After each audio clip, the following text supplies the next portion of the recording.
Bonsoir à tous, bienvenue dans ce 19h. Dans l'actualité ce samedi, la visite sur le terrain d'une délégation de la CAPAM, la Chambre de l'agriculture, de la pêche et de l'aquaculture, accompagnée de 2 inspecteurs du même ministère.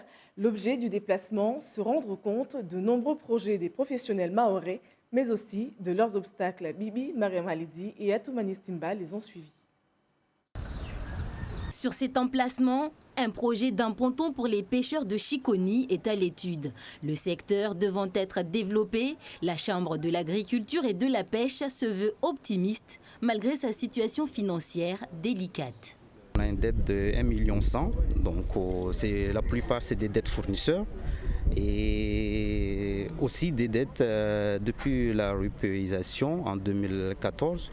Donc le département a été le principal financeur, donc il y avait pas, les règles ont changé.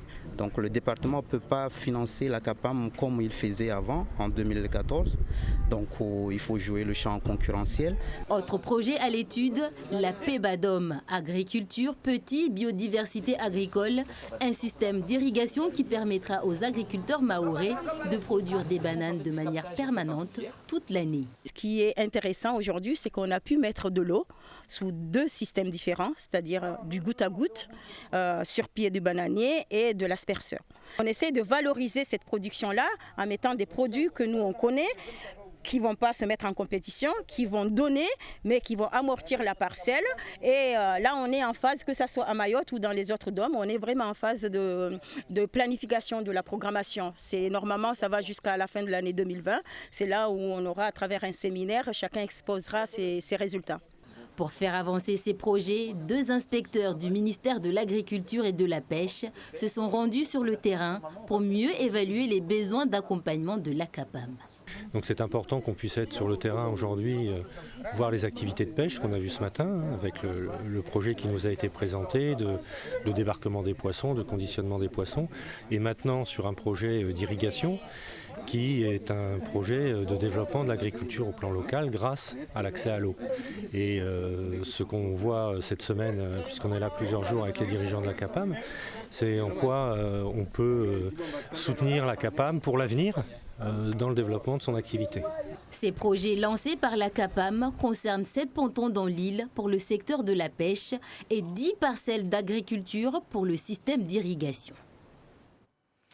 Jusqu'ici, il était connu pour son engagement dans la protection de l'environnement. Shamsidine Houlam vient de sortir son premier livre intitulé Mayotte murmure. Ce matin, une rencontre avec le public était organisée à la bibliothèque départementale. René Lataste, Youssouf Amen Matoir.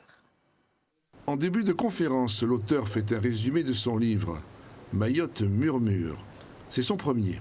Ce n'est pas une autobiographie, mais il puise pourtant de nombreux éléments dans son passé, une vision d'une société mahoraise dont il décrit la solidarité, le sens du partage et la tranquillité. Un arrière-goût de nostalgie, de paradis perdu. Les valeurs ne sont pas perdues, c'est des choses qui nourrissent la société, c'est des choses qui permettent de structurer et de réguler tout un peuple. Et c'est ça qui fait que finalement, toute la tradition liée aux festivités rituelles s'organise autour de Moussada et de l'entraide qui fait la fierté de tous les Mahorais. La littérature mahoraise, c'est une réalité, il existe. Il y a des pionniers, on a la chance qu'ils sont encore vivants. Quand on lit Bolande Mater ou Dans un cri silencieux d'Absalomako ou Le calvaire de Baobab ou Un air de bœuf de Nassur Atoumani, moi j'ai fait une critique que j'ai publiée, que j'ai intitulée L'essence d'une littérature de contestation. Dans la salle des lecteurs, mais aussi des auteurs, les échanges sont riches et pas toujours exempts de critiques. Témoin la réflexion de l'un de nos grands écrivains mahorais, Nassur Atoumani.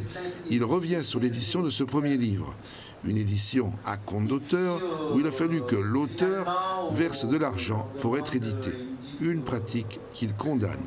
Je suis en train d'expliquer à tous les Mahorais qui veulent écrire, arrêtons maintenant de faire de l'auto-édition. C'est-à-dire nous avons passé du temps pour écrire, ensuite nous allons donc donner de l'argent supplémentaire à un éditeur. Maintenant, si l'éditeur trouve que l'ouvrage est bon, il n'a qu'à sortir son argent pour l'éditer.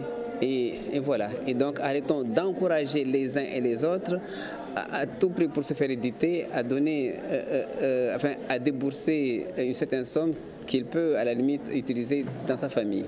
Un premier livre qui devrait être suivi d'autres, si on a bien compris. Cette information, en bref, à présent, 4 personnes sont décédées à Madagascar après avoir consommé de la viande de tortue.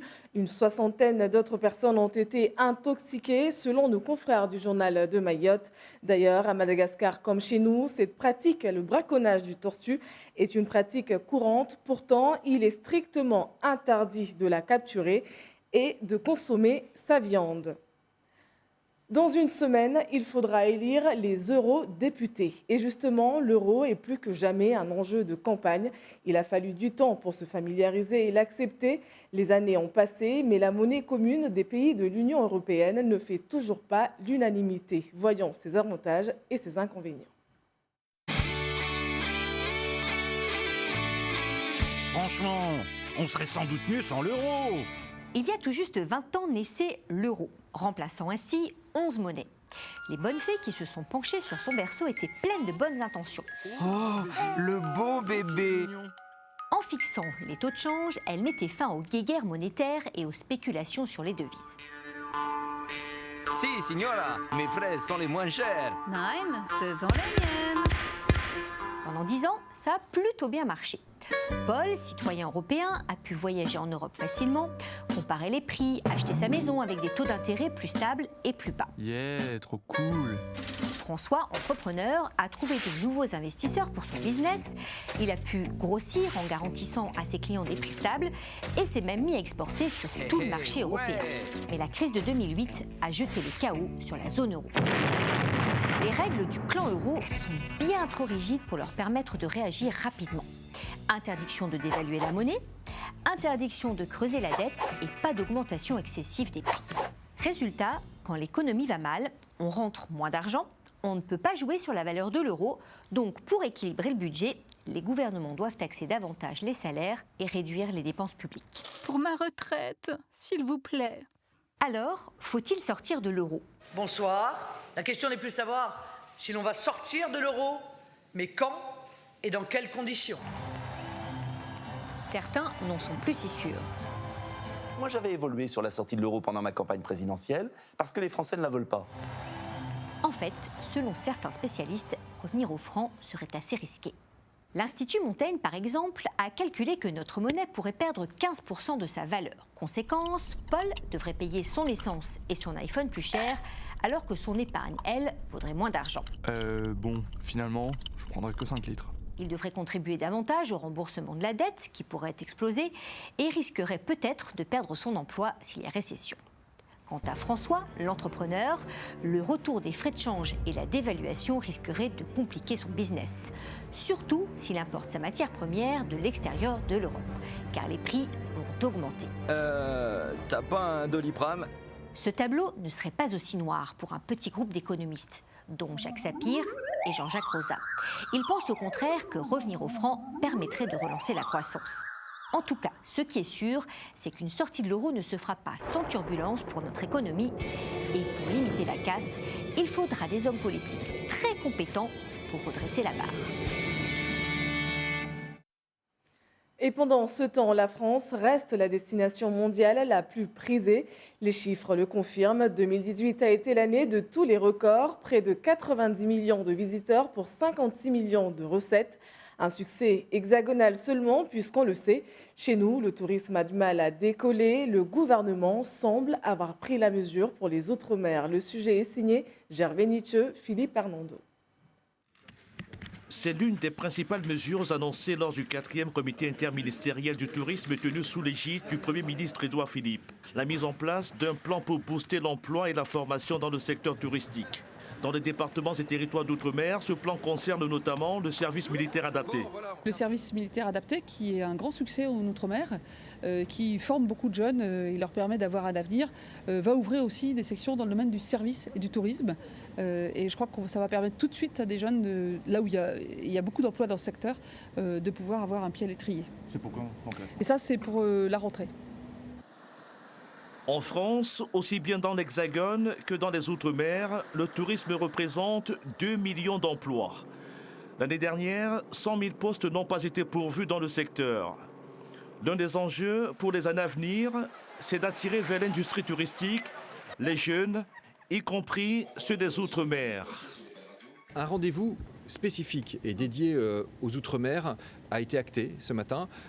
Nous allons nous retrouver, ça sera fin septembre, autour de la ministre Annick Girardin, des professionnels du tourisme, juste avant le salon Top Resa, au sein du comité stratégique du tourisme des Outre-mer. C'est au cours de cette réunion-là que vont être examinées les mesures prenant en compte la spécificité des Outre-mer. La stratégie de développement de ces territoires en matière de tourisme pourrait donc être élaborée en septembre prochain.